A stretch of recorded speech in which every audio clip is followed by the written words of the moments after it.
세상 속에 하나님 나라 개척자 우리 추수감사절 새벽기도에 이번 주제가 조금 생소하기도 하지요. 이 개척자라고 하는 것은 근원을 세워가는 그런 사람이라 할 수 있지 않겠습니까? 세상 속에 하나님 나라 개척자를 생각할 때에 오늘은 조금 방향을 바꾸어서 사람이 아니라 또 사람이기도 한데요. 성전이라고 부르는 구약 성경에는 성전이라 하지만 사실은 집으로 나오지요. 어느 성경에 보면 바이트 집으로 나오고 또 정관사를 붙여서 하바이트 이렇게 그 집 이렇게 성경에 기록되어 있습니다. 근데 우리는 성전이라 이렇게 번역을 하고 있어요.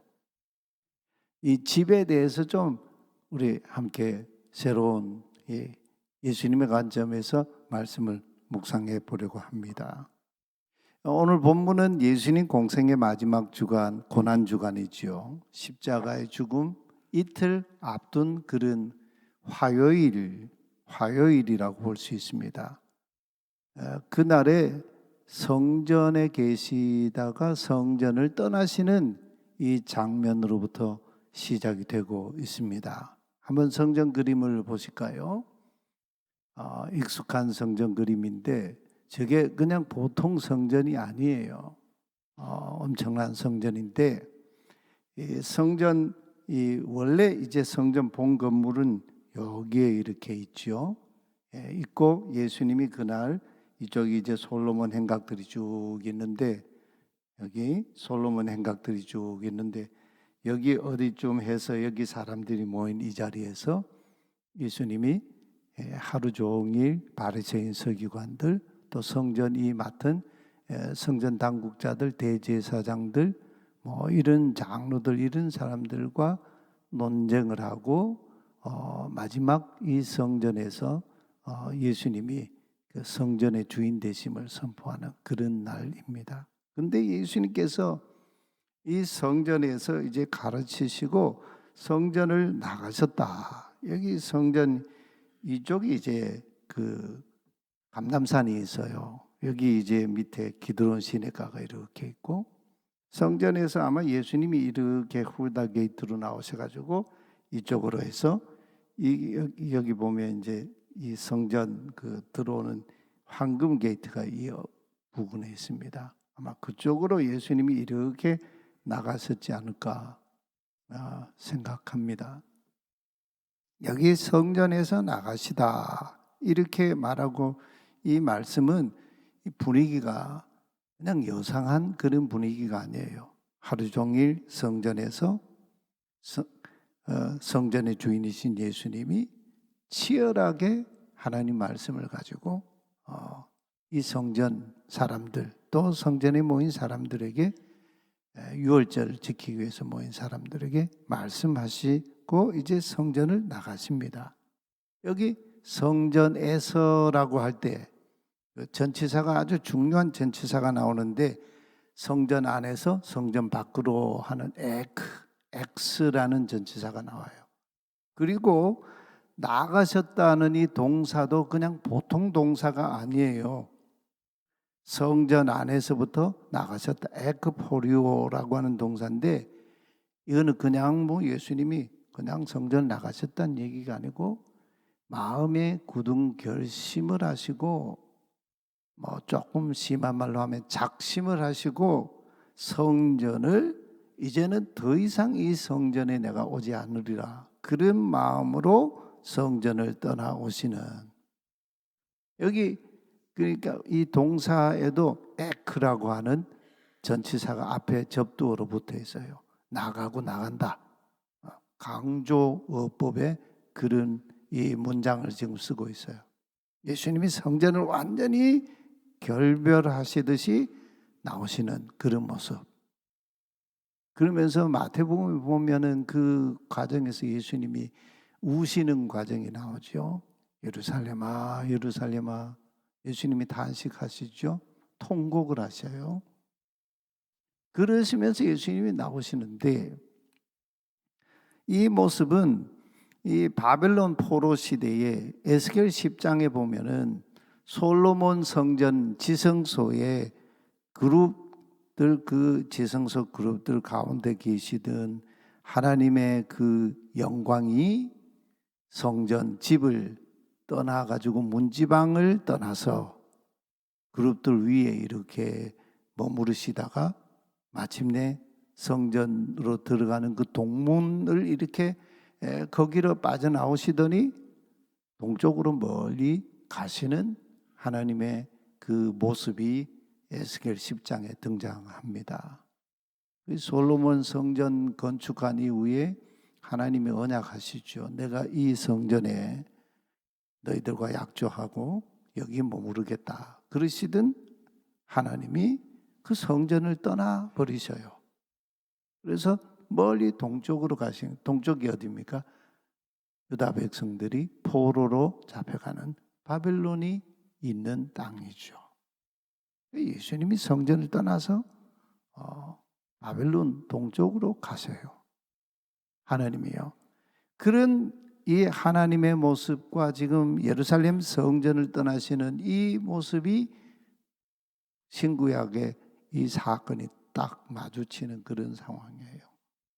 그런데 그 예수님의 속마음도 모르는 이 12 제자 중에 하나가 마태복음 24장에 보면은 12 제자 중에 하나가 아니고 다른 제자들도 이렇게 제자들 복수로 나와요. 아마 여기 마가에서는 제자 중 하나가라고 했으니까 어느 제자가 아마 앞장서서 제자들의 분위기를 몰아간 것 같아요. 이 한 제자가 예수님을 붙잡고요, 감탄을 하면서 선생님 좀 보십시오. 이 돌들이 어떠합니까? 이 건물들이 어떠합니까? 너무 멋지지 않습니까? 대단합니다. 자랑스럽지 않습니까? 이런 두의 감탄사를 하면서 예수님께 이 건물 좀 보십시오. 아니 지금 예수님은 이 성전을 이제 완전히 이제는 그 결별하고 떠나시는데 속마음도 전혀 모르는 이 제자들이 예수님에게 이 성전 건물 좀 보십시오. 이 돌들 좀 보십시오. 그때 예수님께서 말씀하시죠. 내가, 마태복음에는 너희가 복수로 나와요. 마가에는 내가 이 큰 건물들을 보느냐. 마태복음에 보면 이 건물들을 보지 못하느냐 이렇게 나와요. 뭘 보느냐, 뭘 보지 못하느냐 이렇게 말씀하시는 것일까요? 이미 예수님은 이 성전 건물이 어떻게 되실 것을 이미 훤히 다 꿰뚫어 보시면서 지금 말씀하고 계시다는 그 의미 아닙니까? 예수님은 보시는데 제자들은 그게 안 보이는 거죠. 뭐라고 하십니까? 돌 하나도 돌 위에 남지 않고 다 무너뜨려지리라. 한번 성전 건물 다시 한번 좀 보여주세요. 예, 여기가 지금 여기가 소위 요즘 말하는 그 이 통곡의 배경이에요. 여기 기초석만 조금 남았어요. 여기 이제 이 돌들이요. 여기 이렇게 보면 이 돌 하나 이렇게 표시해 놨죠. 이 돌 하나가요 400톤짜리예요. 400톤, 500톤짜리. 그것도 스몰로 스톤이라고 그렇게 표기하고 있어요. 어마어마한 돌들로 기초석을 쌓아가지고 이 성전 터를 이렇게 세워놓고 저기에 성전이 있어요. 요즘 저런 건물 짓기가 쉽지가 않지요. 그런데 예수님은 돌 하나도 돌 위에 남지 않고 다 무너뜨려지리라. 지금 예수님은 매우 엄중한 말씀을 하고 계십니다. 우리가 시편에서 많이 보았습니다. 성전에 올라가는 노래 시편 120편부터 134편. 이스라엘 백성들이 성전에 예배하러 올라갈 때에 그 성전에 올라가는 노래들을 부르면서 성전으로 올라가죠. 그냥 올라가지 않고요. 이 순례자들은 성전산이 이렇게, 이 성전 아까 보셨죠? 그 성전산이 이렇게 높이 보이지 않습니까? 보이는 이 기브아, 예루살렘 외곽인 기브아 언덕쯤에 이렇게 올라서면 성전산이 보이거든요. 그러면 거기서부터는 걸어서 가질 않아요. 병건한 순례자들은 거기서 무릎으로 기어서 예루살렘까지 갑니다. 상당한 거리예요. 그렇게 성전에 올라가요. 얼마나 성전을 사랑하고 사모했으면 그랬겠습니까? 히브리 속담에 이런 말이 있어요. 평생에 이 거룩한 곳을 보지 못하는 사람은 훌륭한 건물을 보았다고 말할 자격이 없다. 그런 속담을 가지고 있습니다. 얼마나 대단했으면 이렇게 이런 속담이 다 생겨났겠습니까? 예수님 제자들은 오랜만에 예루살렘에 올라와 보니까 갈릴리 시골 그 도시에 있다가 예루살렘에 와서 눈이 휘둥그러졌지 않겠습니까? 성전은 그 건물들을 보면서 얼마나 감명이 컸겠습니까? 그래서 예수님께 선생님 이 건물들 돌들 좀 보십시오. 예수님 마음과는 전혀 상반된 그런 이 이야기를 하고 있습니다. 돌 하나도 돌 위에 남지 않고 다 무너뜨려지리라. 이 성전은 역사적으로 아시는 대로 제2성전이에요. 솔로몬 성전이 아니고 포로 귀환 공동체들이 바빌론에서 돌아와 가지고 다시 재건한 이 성전이에요. 그 515년 주전 그때 이제 재건이 됐는데 AD 70년까지 이 성전이 계속 세워져 있죠. 근데 헤롯 대왕이 주전 19년부터 이 성전 터를 2배 이상으로 확장하고 성전을 완전히 새 건물처럼 이렇게 다시 건축을 합니다. 돈을 어마어마하게 많이 투입했죠. 무려 80년 동안 이 건물을 건축합니다. 근데 유대인들이 그 역사적으로 이렇게 가지고 있었던 신앙의 두 가지 기둥이 있어요. 근데 예언자 시대에 이거에 대해서 계속 경고하고 그러는데 그 첫 번째 신앙의 기둥이 뭐냐 하면은 다윗 왕조는 영원하다는 신앙을 가지고 있어요. 다윗의 이 왕조, 이것은 영원히 멸망하지 않는다. 이 신앙을 가지고 있었어요. 그리고 두 번째는 성전은 절대로 무너지지 않는다. 이게 그들의 신앙의 중심을 이루는 기둥이었습니다. 근데 그렇게 믿었던 다윗 왕조가 무너졌지 않습니까? 그리 오래가지 못했어요. 다윗 왕조가. 다윗이 죽고 난 뒤에 아들 솔로몬이 왕위를 계승해서 40년 예루살렘을 통치했습니다. 솔로몬 사후에 문제가 일어나죠. 그 아들 르호보암이 왕위에 오르면서 아버지 올랐지만 아버지 때에 너무나 솔로몬이 이 건축 공사를 많이 하다 보니까 백성들에게 중과세를 부여했습니다. 성전 건축하는데 7년, 왕궁을 건축하는데 13년, 20년 이상. 또 그것만 건축하고 끝낸 게 아니에요. 왕비들을 위한 또 궁을 만들어 주고 또 이제 저 북쪽의 하솔부터 무깃도 또 중심부의 그 게젤 저 밑에 그 남단의 항구 도시까지 온 나라들을 건축하고 요새를 든든히 하고 또 이렇게 마병과 이 기병들을 세우고 하는 그런 일들을 하면서 엄청난 공사를 하고 돈을 투자했습니다. 또 300명의 그 첩들이 있었고 700명의 후궁을 두었습니다. 그들 중에는 애굽에 그 왕의 딸도 데려오고 주변 나라들의 그 왕가와 이렇게 정략 결혼을 맺으면서 이 외교 평화 정책을 폈습니다. 이 사람들이 이제 결혼 관계에서 그렇게 많은 이 여인들을 데리고 오다 보니까 그들이 올 때 그냥 오지 않지요. 자기들이 믿는 신을 가지고 오지요. 그러니까 솔로몬이 나중에 그 여인들에 의해서 그 마음이 여호와를 떠났다. 우상을 숭배했다. 성전 안에서 심지어 우상을 세우고 그리고 예루살렘 앞마당에 그냥 우상의 신전들, 산당들을 막 세웠습니다. 그러다가 아들 때에 와서 이제 르호보암 때에 나라가 두 개로 쪼개지죠.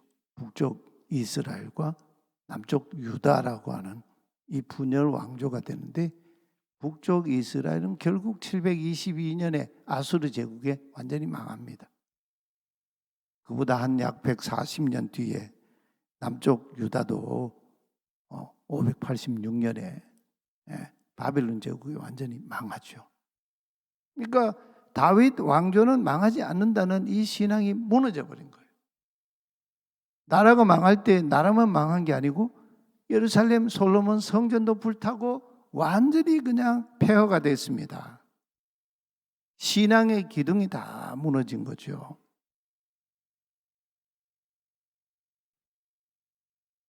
오늘 우리들이 이 신앙의 이 기초 어디에 두고 있는가? 역사적으로 보면 이 많은 사람들이 건물을 신앙의 기둥으로 삼는 이들이 많았습니다. 스페인의 바르셀로나에 가면 우리 남기웅 목사님이 한 달 전쯤인가요? 그 이야기를 했는데 건축가 가우디가 쓴 작품 사그라다 파밀리아라고 하는 그 성당이 있어요. 엄청난 성당입니다. 지금도 아직 건축하고 있는데요. 1882년에 착공해가지고 아직도 완공을 못했는데 한 150년 정도 걸릴 것 같아요. 2026년 이후에 저게 완공이 된다고 그래요.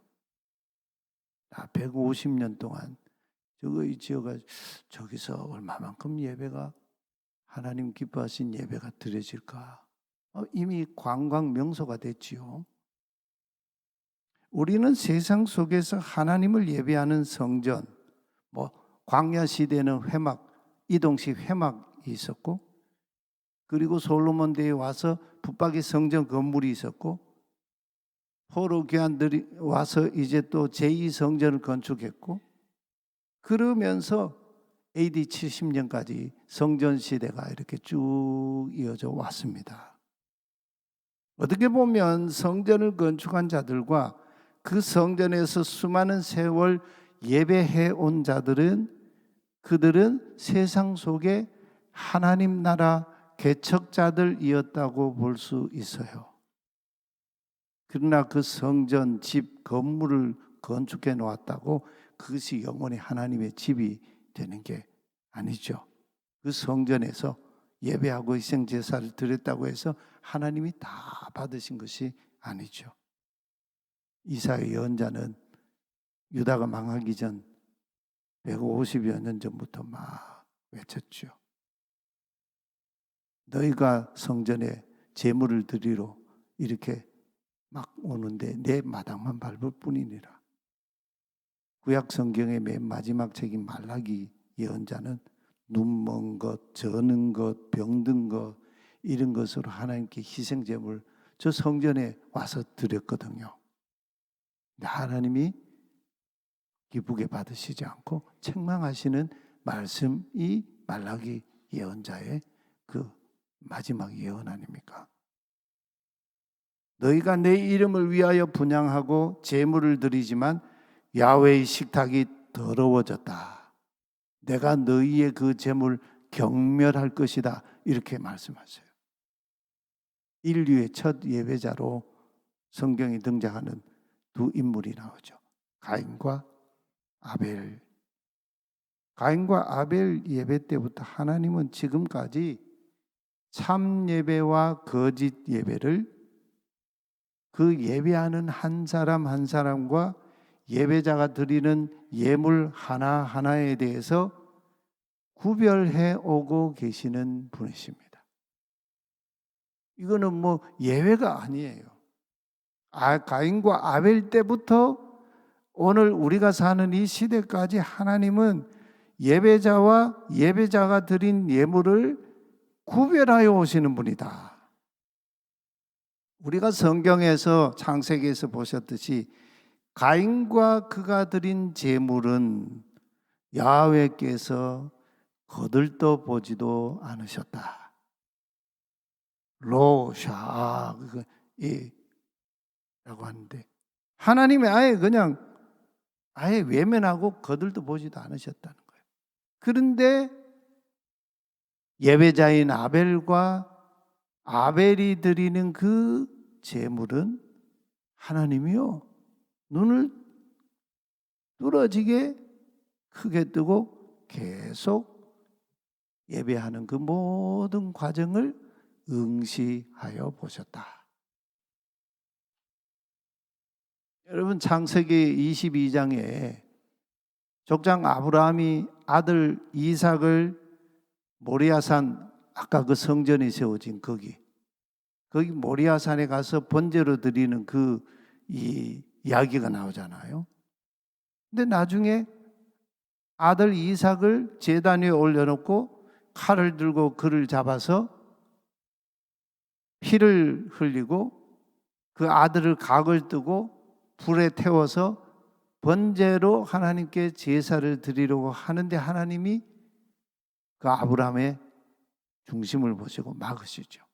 아브라함아 내 아들 독자 이삭이 아무 일도 행하지 마라.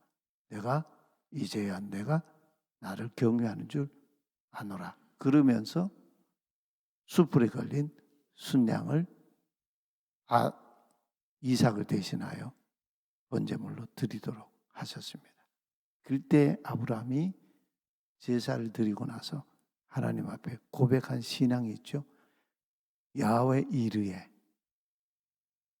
여호와 이레 그 이르에라고 하는 말이요 하나님이 아브라함에게 명령하실 그 순간부터 아들을 데리고 와서 그를 번제로 드리려고 하는 그 마지막 순간까지 하나님이 아브라함의 그 마음과 그의 행동과 그의 오는 그 길거리 과정 그 모든 것을 쭉 지켜보셨다. 그 의미가 야훼 이르예요. 다 지켜보셨다는 거죠. 우리가 추수감사절을 이번 한 주간 이렇게 지키고 주일에 예배하는데 하나님은 우리 한 주간의 이 과정을 쭉 지켜보고 계시는 거죠. 예. 가인과 아벨 중에 누가 세상 속에서 예배하는 하나님 나라의 진정한 개척자이었겠습니까? 가인입니까? 아벨입니까? 아벨이죠. 예수님은 요한복음 2장 19절에서 말씀하셨어요. 아까 그 성전에 가셔서 너희가 이 성전을 헐라. 그러면 내가 사흘 동안에 일으키리라. 그러자 유대인들이 아니 이 성전은 헤롯 대왕 때부터 지금 46년째 이렇게 놀랍게 건축하고 있는데 그 이후에도 AD 62년까지 계속 80년 동안 건축하다가 완공된 지 8년 만에 AD 70년에 그게 완전히 무너졌어요. 그런데 당신이 뭐라고 3일 동안에 일으키겠다고 하느냐? 예수님 조롱하죠. 예수님은 성전된 자기 몸을 가리켜 말씀하신 것이라 했습니다. 사도 바울은 고린도 교회에 보낸 편지에서요 아주 핵심적인 말씀을 해요. 너희가 하나님의 성전인 것. 여기 성전이라고 할 때 성전은요 나오스라고 하는 단어를 쓰는데 하나님 지성소, 성전이 지성소. 하나님이 성령이 거하시는 하나님의 지성소인 것과 성령이 거하시는 것을 알지 못하느냐 이렇게 말하고 있어요. 누구든지 하나님의 성전을 더럽히면 하나님은 그 사람을 멸하시리라. 왜냐하면 하나님의 성전은 거룩하기 때문이다. 우리가 하나님의 성전이라는 거죠. 하나님의 성령이 거하시는. 예수님이 내 안에 계시지 않으면, 성령님이 내 안에 계시지 않으면 하나님의 성전이 될 수가 없습니다.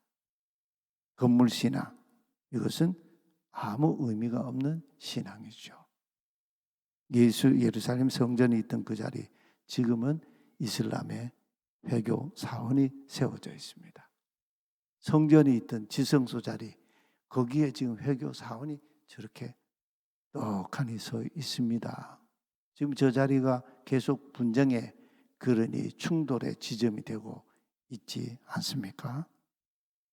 우리가 예배하는 정릉교 예배당, 또 우리 몸과 마음, 우리 인생이 삼위일체 하나님이 거하시는 성전이 되어야겠습니다. 악한 여, 마귀, 사탄이 거하는 더러운 집이 되어서는 안 되겠습니다. 하나님 오신 세상 속에서 하나님 나라 개척자, 예배자가 되어야겠습니다. 이것이 하나님이 우리 추수감사절을 지키고 있는 우리들에게 지금 기대하시는 감사의 제물입니다. 이 감사절에 우리의 근원, 예배의 근원, 우리 안에 계시는 하나님을 다시 찾고 하나님 앞에 다시 서는 우리 되기를 원합니다.